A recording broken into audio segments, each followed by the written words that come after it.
Queen of Cups coming up here as your underlying energy. She always comes from a heart place. And I say this to you guys all the time. You guys rule the heart. That's Leo, right? Living from the heart. This is about, she's not going to just offer her cup to anyone. She's looking at, is this person worthy of this situation, worthy of my love, worthy of my attention, worthy of what I bring to it? And she's very loving. So it's totally going by what you love. What is your heart telling you to go for? Some of you might be dealing with the water sign. We have double water energy coming up here. Pisces, Cancer, Scorpio. But remember, the signs don't own the cards. They just lend the energies to it. And remember, even if it's a knight, king, queen, it doesn't matter. We all have masculine and feminine energies within us. There is a sense of vulnerability here. I'm going to say that to you. A sense of vulnerability. Now, whether that's because if this is a love reading, like romantic love, friends with someone, family relationships, colleagues, work, whatever it is, it feels like something has caught your attention, your heart's attention. And it's now going for that. But you can't help but think, but what the hell happened last time? And I've talked about this before. Whenever, you could be in a relationship or a job, and if it went bad, you can come out of it and do healing yourself, right? And you're fine. You think you're fine. I'm in a good place. I'm all nurturing. I've done the healing. I'm great. You can have that energy. But then when that same situation comes up again, you're going for another job, or the same situation arises, or there's someone new that you're interested in romantically, whatever it is, you find yourself in a similar situation again. The first thing our minds do is to go back to the last time we were in a situation like that. That's when these kinds of fears can come up. I'm going to get to the Ten of Swords in just a moment, but have a look at your past or foundation. We have the Tower here. So you've had a Tower moment. And you know what? I was thinking that the other day, I was watching someone else's reading and they was talking about a Tower moment. And I was thinking that's become part of our language now, because with all the readings. It used to be the Death card that was the big baddie that no one wanted, but now it's the Tower. Tower does actually serve us. It frees us. But it kind of feels like something ended in a really shocking way. And with hindsight, you might be able to see that it did free you. It wasn't, because the card before the Tower is the Devil. That's where we're stuck. We're not progressing and we're not moving forward. We're held back. Something has power over us. So the Tower, it actually always serves us because it's like a divine act that frees us from that Tower that was holding us back. From limitations, from temptations, from ego aspects, whatever, but we were freed from it. But it doesn't always feel the best. And we can't sugarcoat the Tower. It's the fact that it is shocking. And a fixed sign like yourself, Leo, you do not like, changes like that become about abruptly, that you didn't have any control over. I can say that. I have a lot of fixed energy in my chart as well. And we don't mind change as long as we're initiating it. Things happening to us, no. That's like a big no. That's the control freak in us comes out and says, no, I don't know how to make sense of that. Now, what happened out of this, and which is with the Queen of Cups here, this is why this sense of vulnerability is coming in, is we have the Ten of Swords at the heart of the reading, at the focus of the reading. Now, this could have been last week, last month, last year. It doesn't matter, right? It's just the foundation of where we're going. We have the Ten of Swords, and the Ten of Swords, it's awful energy. It's the worst thing that's happened. And now the kind of the lighter side of the Ten of Swords, if it could be found, is that the worst has happened. The writing's on the wall. You know what the situation is. You know who to trust. You know who not to trust. If there's been betrayal, deception, it all came out. Off in a very abrupt, awful way, but it came out. But in some ways, you're still being held prisoner by this. Whether it's the shadow of that, whether it's the thoughts or memories that you have of this, whatever it is. And the reason I say that, especially in this, now usually it's 10 swords in a guy's back, and that's overkill. I always say it doesn't take 10 swords to take someone down. So whatever was said, it was overkill.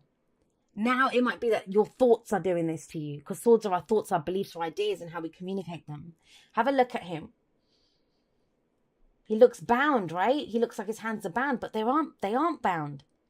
Look, it hangs down free. He's holding his hands together. So he's almost imprisoned by the thoughts, the memories of what happened. Now, no doubt whatsoever that it was awful. It was awful. This combination here tells me how awful it was. But you're not bound by that thing, because the Ten of Swords is the aftermath, because it's where we close off that cycle and go again. We have a new truth that's come out of this. The Ace of Swords begins again, right? From the 10. But he's still bound there. He could move his hands to the front, but he doesn't. He has his head lowered as if he's lost in the memory of what happened back then. This.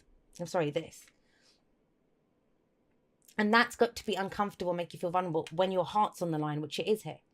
You found something new that's caught your heart's attention. Some of you, it might be that you're ready to go back in. You're ready to go pursue something that you love, someone that you love, even if it's just an abstract thing at the moment. You don't have a specific person or a job or a whatever going on. You don't actually know how to specify it, because you've been coming out of this. Whatever this was, you've been struggling out of it, and you've done that. You've done that now. How do I know that? Because we have the Six of Wands coming up here. This is recognition for the work that you've put in. Now, if we're going to be literal, let's have a look at some mundane meanings here. The Tower can represent our home. Maybe we got evicted. Maybe we lost our jobs. Something happened here. Devastating. It was devastating to you at the time. But you got back up. That's what the Wand's about. It's pride. It's taking pride in what you've done. It's holding your head up high and saying, look at me. As we have this victory wreath here around him, right? And he's up there and he's saying, look at me. He's the returning hero. You know, I don't know what mission he's been on. He's done it. And he's coming back and saying, I succeeded. And he gets the recognition for what he's done. And I kind of feel that. This is the week where some of you are going to have to acknowledge that, you know, whatever this energy was, it could have gone on forever, you know, for ages. It's past now. You've done a lot of that work, self-work, I don't know, patching up your home, putting in the hours at work, whatever it is that you've been doing. Recognize it. At least you recognize it. Forget if anyone else does. Well, somebody else might, you know. It's a general reading, so the energies can go both ways.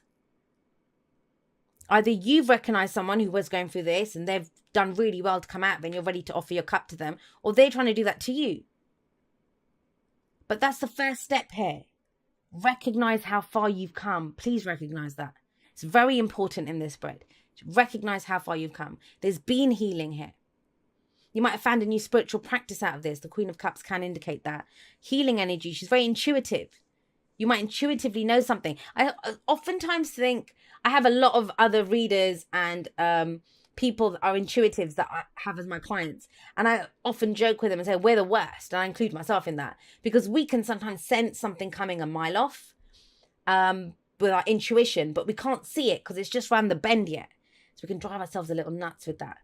So there might not be anything to react to right now. It's just been you getting back up there, getting back up on your horse. He usually is on a horse, but he's not here. Now, out of all the work that you do, out of the recognition that you get, it's a reward, it's a success card, right? Victory card. I kind of feel like there's an opportunity coming in. There's almost like an Ace of Cups feeling here. It's not in this, but it's this. This is what's holding you back because it went so awfully wrong in the past. You're like, I don't know if I want to do this. And that's why when you're recognized, maybe someone offers you something, right? A job, a relationship, whatever, something. Or you have an idea that, oh, okay, you know, I'm good now. Let me go date. Let me go apply for jobs. Let me go move house. Let me do something. But this is what comes up. The Five of Wands. Now, this is internal conflict. It can be internal conflict. And that would make sense. If the last time you did something or you kind of extended yourself or went out there, this happened, you bet there's going to be internal conflict. I don't want that to happen again. Who would, right? But the Five of Wands is not just that. I kind of see there could be trust issues here, especially if someone betrayed you or did this to you. Because the Five of Wands can be, but you know, it's not Five of Swords territory. Five of Swords territory is more ruthless energy. Someone who's willing to do whatever it takes to get what they want. But it might feel like that if you've got the shadow of this still over you. In fact, think about it. Think about it. This is coming up in the past. And this is over and done with. And it's time to move forward now. Whatever comes in now, whatever you have to deal with this week, it's actually quite freeing because it's going to show you exactly how far you've come. Even if you don't believe it, it will show you. But we all have that moment where we hesitate. We all have that moment where the shadow of the past comes and, we think, oh gosh, what? Am I doing this again? That's what this feels like. Now, there might be other people. Let's just forget all of that for a moment. This could be other people trying to take some of your limelight. You've gone and done this. And there are other people saying, oh, Leo, you shouldn't do that. You can't do this. You can't do that. Now, I say this all the time. When someone says to you, I can't, or, when they say to you, you can't, what they're actually saying to you is, I can't. Every statement is an I statement. You don't make any sense, Leo. What they're saying is, I don't understand you. Or, I don't know how you can do that. Why would you do that again? Because you can do that again, Leo. They can't. It's an I statement on them. And sometimes we have to tell people to back off. And I think that would be empowering for you, especially if someone took you down before. Sorry to say that, Leo, but that's what the Ten of Swords is. Someone's word, someone's action, something took us down. But we got back up, and you bloody did get back up. But it feels like it's the first test of that. So you might be feeling vulnerable. And there could be a worry of what other people will think. Even if they're friends and family members, they're well-meaning. They might have watched you struggle to come up from out of this. And they might be trying to keep you safe. But you did it once. What could happen to you? Well, you'd survive it. You survived that before. So yeah, Five of Wands, it could be, and it could actually be competition. Let's take this to a completely workplace.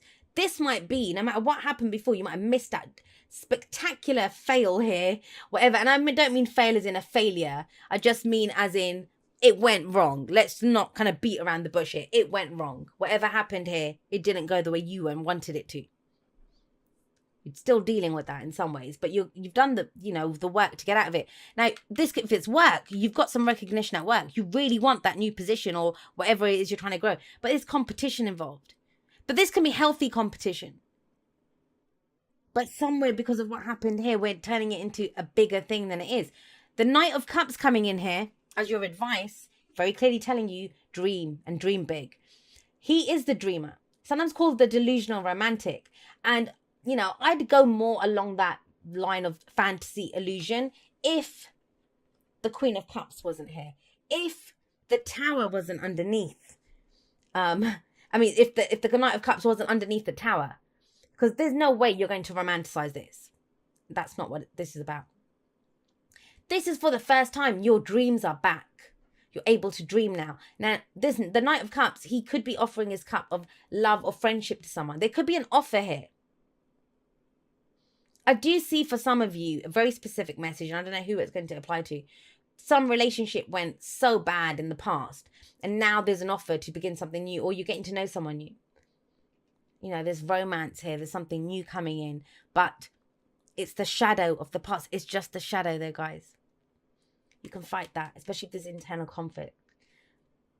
Because with the Queen and the Knight of Cups coming up, bookending this is all about your heart. Focus on how you feel.